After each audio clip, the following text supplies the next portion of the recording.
مصر میں ایک شخص تھا، نام قارون تھا، لیکن تھا بہت بخیل اور کنجوس۔ اس کے پاس دولت کی کوئی کمی نہیں تھی۔ روایت ہے کہ اس کے خزانے کی کنجیاں اتنی تھیں کہ اگر ان کنجیوں کو کہیں لے جایا جائے تو اونٹوں کے ایک قافلے کی ضرورت تھی۔ چابیاں بھی اتنی تھیں کہ ان کے بوجھ سے اونٹ بیٹھ جاتے تھے۔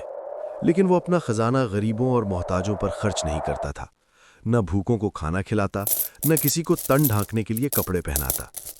حضرت موسیٰ علیہ السلام قارون کو ہدایت کرتے کہ اللہ نے تمہیں بہت دولت دی، آخر یہ دولت کس کام کی؟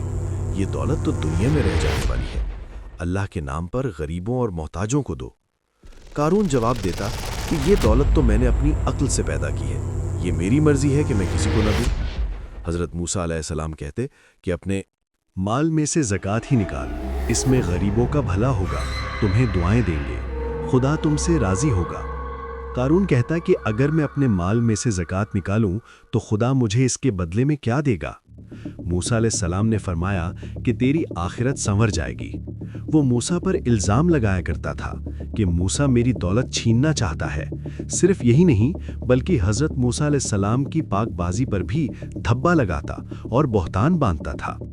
حضرت موسیٰ علیہ السلام قارون کے رویے اور ضد سے بہت پریشان تھے۔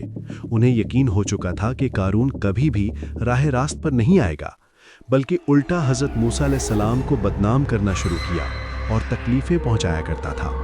اس پر اللہ تعالیٰ نے فرمایا کہ اے ایمان والو، ان لوگوں کے مانند نہ ہو جانا جن لوگوں نے موسیٰ کو تکلیفیں دیں۔ اللہ کے نزدیک موسیٰ نہایت نیک اور پاک باز ہیں۔ حضرت موسیٰ علیہ السلام بالکل مایوس ہو چکے تھے۔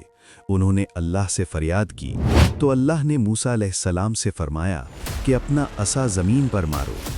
حضرت موسیٰ علیہ السلام نے زمین پر عصا مارا تو زمین پھٹ گئی۔ حضرت موسیٰ علیہ السلام نے زمین سے کہا، اے زمین، تو قارون کو اپنے اندر سمو لے۔ اللہ نے موسیٰ کی دعا سن لی۔ زمین نے اپنا سینہ کھول دیا۔ زمین آہستہ آہستہ پھٹنے لگی۔